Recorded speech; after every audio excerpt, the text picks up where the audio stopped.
Olá! Agora a gente vai fazer uma revisão na lavadora Brastemp 15 kg. Tá vazando água e fazendo barulho de rolamento.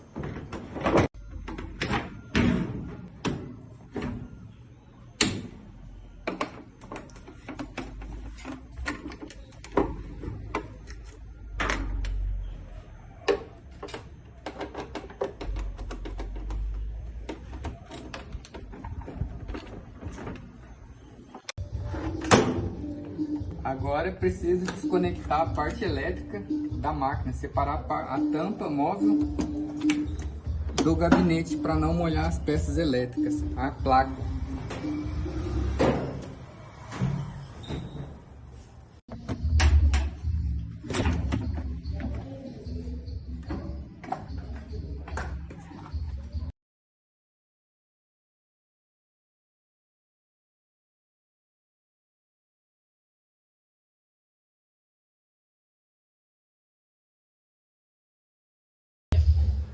Agora é desmontada a parte de cima da máquina e passa para a parte de baixo da máquina. A parte do vazamento.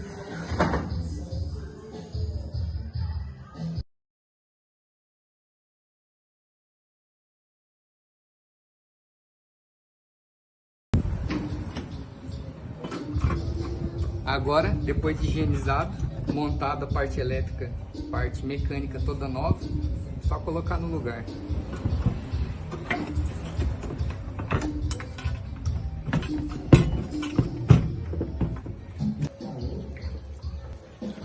Agora, depois de lavar, para finalizar, montando o tanque no lugar. Sem barulho agora.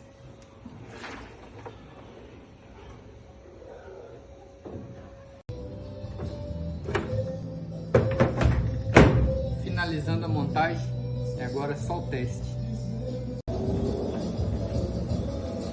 Beleza, pleno funcionamento sem barulho.